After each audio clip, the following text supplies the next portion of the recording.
DJ, Hi. how's it going? Pretty good. What you up to? I'm going to be doing some Bioshock Infinite Clash in the Clouds. Right, so this got announced apparently at 8 a.m.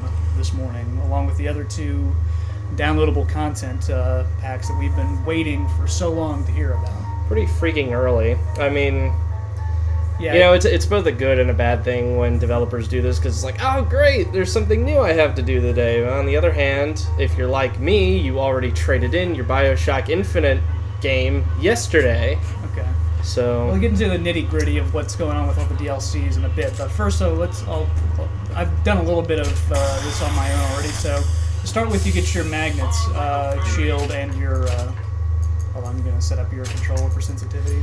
I'm sorry, the beginning does not give you a good idea of how sensitive something is. Okay, so turn around real quick first off so I can show you some stuff. So you get 4 vigors to start off with. Mm-hmm. And you get to pick all 4 of them. Go ahead and pick them right up. Alright, cool. So you get Possession, Devil's Kiss, Undertow, and fucking Bronco. And you can unlock more vigors as you go and play along. Now, there are 4 stages, and for people who don't know, the Clash in the Clouds is a lot like a horde mode, essentially, for Bioshock Infinite. This whole... is this sort of like your hub world, I guess?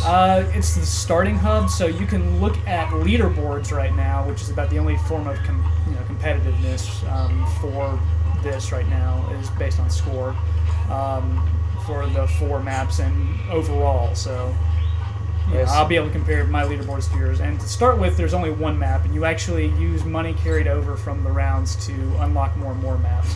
After you play a little bit, you'll also be able to go into the museum areas. So, but to start with, we'll go with the first map, which is Opsiel. So go ahead and press X on that. Let's see. That whole area kind of reminds me of the digs setup from Duke Nukem Forever. Yeah, I remember that. Yeah, but this is more kind of like the Halls of Heroes, and it definitely carries on like the flavor of Bioshock Infinite, but it's strictly non-canon. So this is the first map. It's pretty wide open. You've got skylines to mess around with, and the first few waves are a bunch of just soldiers. The interesting to note is that you have bonus challenges for each map. And if you complete those, you get more money. More money will let you unlock upgrades for your guns, more vigors, resurrections. The blue ribbon for this one is to defeat this wave using only skyline strikes, which is not too bad. There's only like 5 soldiers. So are you going to go for the blue ribbon? Or? Yeah, why not? Give it a try. So soldiers will start out unaware. Make sure you loot them, though, because they always have money on them, too, most of the time. From what I can tell, the difficulty is set at about normal-ish or so to start with. I don't know if that increases. I imagine it probably just increases mainly due to enemies. You get bonuses, though, for doing different kinds of strikes, doing multi-kills, having variety, etc., etc. But they do only just start you off with a pistol. But a nice selection of vigors, which is cool because throughout so much of the campaign, you were like bottlenecked, like just what kind of vigors you had. So I like that you have a chance to be able to experiment with more of them earlier. Yeah. So like when you played through, what were your favorite vigors? My favorite was probably the crows, and I always like turning enemies against each other. So possession was a big one for me. Yeah. So the one thing that I do, it's kind of challenging, is that at the end you have 10 seconds before you get warped back to the armory. So you want to loot soldiers as fast as possible. So I completed that blue ribbon challenge. What does that mean? It means you get extra cash in your lower left-hand corner right there. It'll also tell you what the next challenge is for the wave. So what was that? Skyline strikes again and something, or in pistol, I think maybe, or yeah. Or is it with that, or maybe just don't take shield damage? So, just don't take shield damage, right? So Magnum. Yeah, any gun that you want is available to you. But you also, if you go back there are 3 machines. So the middle machine is always going to give you either an infusion or a piece of gear, and it alternates every round. So this round you get an infusion. You can put it in whatever you want. There's also that over there will let you activate 1 resurrection, costs $500. Okay. So there's also some elements from like Call of Duty Zombies, I can tell. Yeah, and you can buy upgrades to your weapons as well, or you just bank your money if you want and save it for later rounds. That's kind of interesting. I like how they give you this big selection here of what to And what you to use. you heal up between every round too, which is nice. Okay. And you can go to the vigor machine if you want to unlock other vigor. So if you want to get Murder of Crows, I don't know what the cost is on that, but you can check later. Yeah. So I believe these challenges don't take anything but shield damage, and the sniper rifle is really good for that. I don't know if possession actually starts off with the ability to possess enemies or not. He's possessed. Okay. Maybe I'm thinking of just possession for less or something like that. Maybe. There you go. Make sure you loot them if you can, because if you kill them from too far off, it's going to take time to loot them, like the last 10 seconds. Right. And it'll always notify you where the last enemy is. So another pretty easy way. I find that sticking to the blue ribbon challenges, though, as you keep going on, is a good way to get yourself killed, though. So some of them get really, really hard. I've heard, some of the stuff you have to do with dealing with handymen is just nuts. Yeah. So yeah, now you've got another shotgun and skyhook attacks this time around. Right. Goody. Let's see. Shotgun. That's right up there. And you can upgrade the weapons if you feel like. I don't know how many other rounds will do shotgun stuff, but like shotgun damage boost couldn't hurt for the next one if you're feeling it. Definitely. So the other interesting thing about this is that you can keep playing. Let's see, ammo cap, that 40% chance to auto reload. Is that even if you die, you can retry a wave if you want, but it'll take you off of your leaderboard schedule. But you can keep doing that if you want and still build up money. But otherwise, you can go back to wave 1 if you're still trying to be competitive. Mm-hmm. You have a personal score, which is in the top right, and that's what is used to compete on the leaderboards.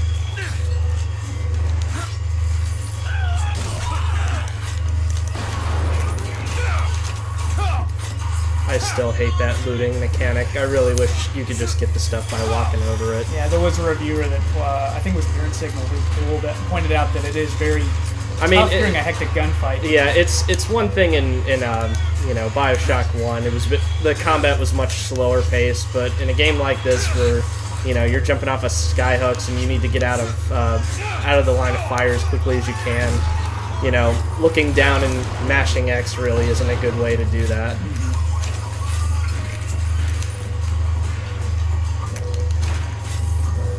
But I'm really pleased to see that some of these arenas have skylines on them, because skyline combat's one of my favorite things from the game. It's also nice to see that they, when there's a few enemies left, they give you a heads up where they are. Yeah. Because that was also something that kind of bothered me about Infinite. Sometimes, like handymen in particular, you would be running from them, they would be gone, and then they just jump on you out of nowhere. Machine guns and crank guns for the next one. I don't think there's anything that actually has a crank gun. Maybe Elizabeth can warp something in. That would be my guess. Yeah. But I mean, machine guns, just grab that while I'm here, I guess. Yep. I don't care for the Vox weapons myself. Mm-hmm. Now, the thing to note, though, is that those challenges also, they make it so that right now, since it's only killed one weapon, you basically can't use Vigor. So, for example, Bucky Bronco will basically fail that challenge if you do that. So right. Keep that in mind. Getcha. I assume the same thing goes with the tears, too. It depends on what you do with the tears. Resupplied tears won't fail you, but if you activate a turret and it gets a kill, I'm pretty sure that fails it. Right. But it is nice that the guards start off unaware, and that does let you strategize a little bit. And yeah, I guess you still get the symbols for the special enemy types. This one's just got a burst cannon.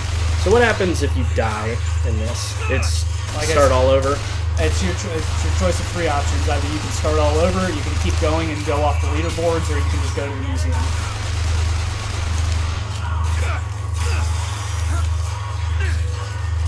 But even if you decide to go to the museum or just keep going with the waves, you get to keep your money for the most part, and you can use that to unlock more things in the museum, which we'll check out in a bit.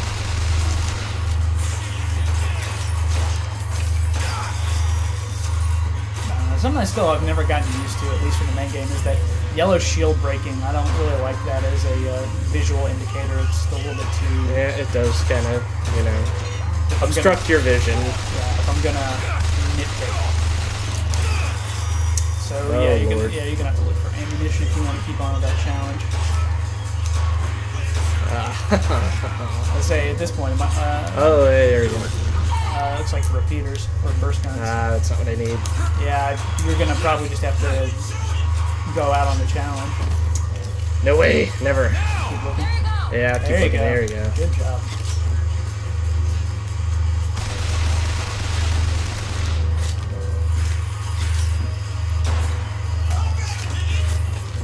Yeah, so then it's just the last guy should be right above you.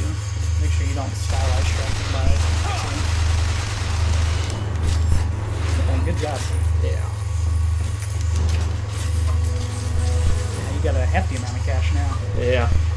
But it's cool that they let you know what the next round is too, so that you can plan and prepare around it. And these kind of challenges too make it so you want to switch up your weapons a lot. So pistol and hand cannon. Sweet. I think it's just a handyman maybe, or it might be a few other little ones. But you know, it might be worth picking up upgrades to the damage on both of those. It seems to be mostly weapon challenges in this first map. Right. The other thing to note is that the wave like what's in a wave never changes. It's always stays the same.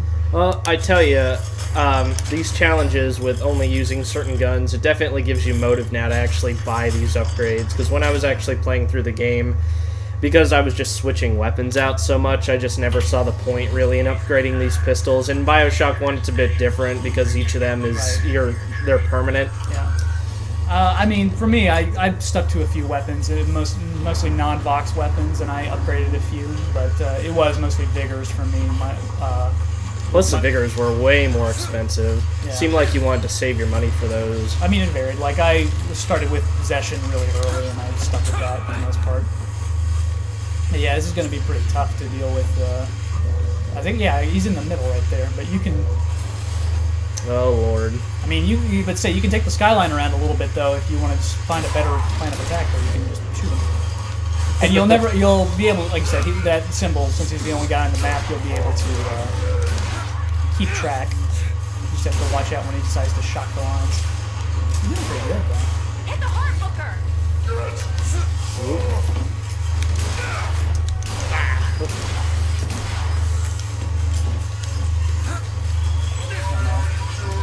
Handyman, for the most part, I didn't find nearly as engaging as Big Daddies. I just think they're annoying. I think they're way too bullet spongy. And you can't really... I mean, it was fun to be able to plan out your attack, though, against the Handymen when you played Bioshock, because they wouldn't attack you on sight. You just lay down some tripwires, grenades, that kind of thing. My first playthrough, the first time I died was because a handyman knocked me off the edge of the level, so... that was something I couldn't really control. I was just in a bad spot.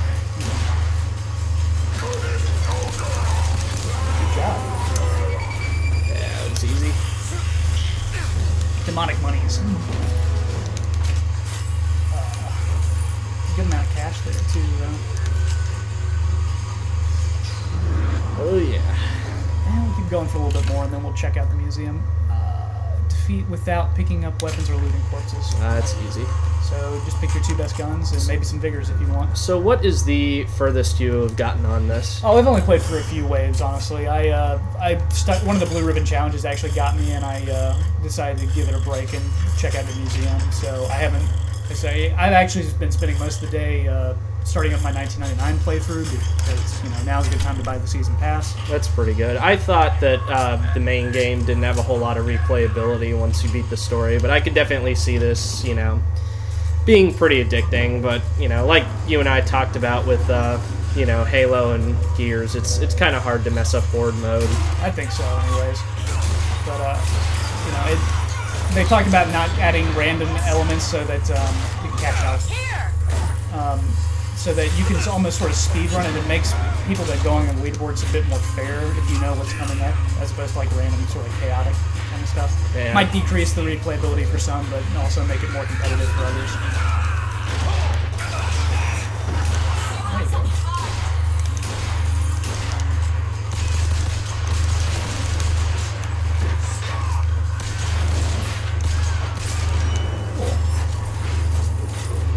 Now you can't stop and pick up where you last left off, can you? There was something with a save and quit for your checkpoints when I ended up exiting. I'm not entirely sure what that entails. We can probably check that out if we want to.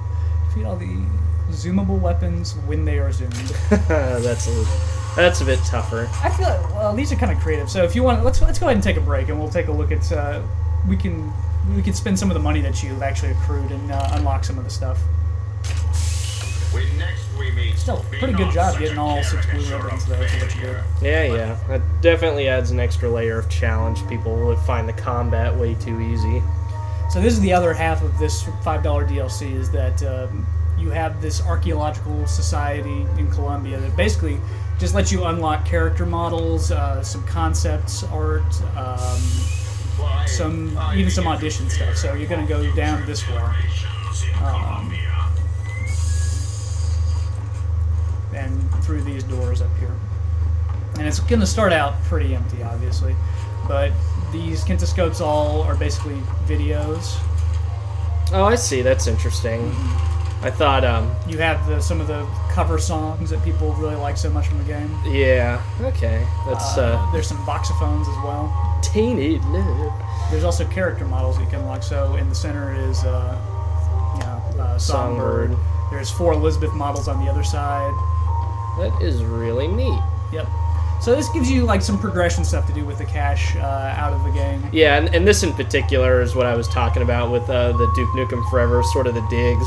Basically, when you play the multiplayer in that game, God forbid you actually did, you would unlock models and girls in his digs to oogle at, and I guess this is probably the next closest thing I can think of. Go ahead and try one of the original Elizabeth models. I'm pretty sure those are in the 500 range. This is also very similar. Try not older, but okay. So spoilers there. Ugh. Would have been better, yeah, from the original Elizabeth model or something. But yeah, you can do that one. Yeah. So yeah, just a different outfit. But yeah. Lots of different stuff to be able to do with your cash. So it's also worth talking about the other DLCs that are coming out. The 2 Rapture DLCs. We haven't got any dates for those yet, but still going to have Elizabeth and Booker in them. So what do you think about those? I mean, I always figured that, they would, at some point in the DLCs, they would probably take you back to Rapture, and I also thought that you would be right about them doing Rebellion DeWitt. I'm surprised that we didn't see Rebellion DeWitt yet. So you take some cash to unlock more maps, but we can just go back to the regular challenge stuff for now if you want to unlock more money. Okay. Yeah. And it's going to be in 2 parts. So the first one is going to be you playing as Booker DeWitt, and then the second one, the new femme fatale Elizabeth. And we don't know how they are related, but we do know some small details. For example, that there are plasmids in Rapture, that it'll take place about a year before Jack's story happens. And yeah, it's starting you back at Rogue One. And you thought it would be interesting if, I know we both wanted to see some familiar faces show up in that DLC. Who knows? Yeah, I'm hoping for maybe like Fontaine or Santa Cohen. Like Cohen a lot. I could see, or Sophia Lamb. Yeah, well, I mean, she was from. I mean, she wasn't interesting, but I mean, that's certainly around the same time that she was there. Same thing with Subject Delta. The female protagonist that's in both. Tenenbaum. Tenenbaum, yeah, I could see her also making a return there, but exactly which universe it is, it hasn't been, established. They've been some notes about their plasmids in Rapture, but they're going to be drinkable as opposed to injectable, and Kim Levine says there's a reason behind that. A reason. But they've also talked about how they like prototype plasmids? Maybe, I'm not entirely sure. Like I said, he said it'll be explained.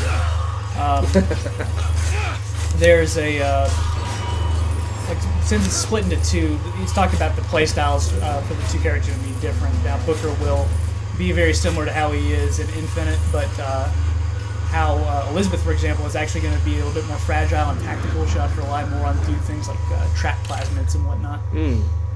So it'll be interesting to see what that looks like. I just like her redone character model that they've done and all that. Yeah, it definitely is a lot. It has a bit more of a noirish feel to it rather than what they're currently going with.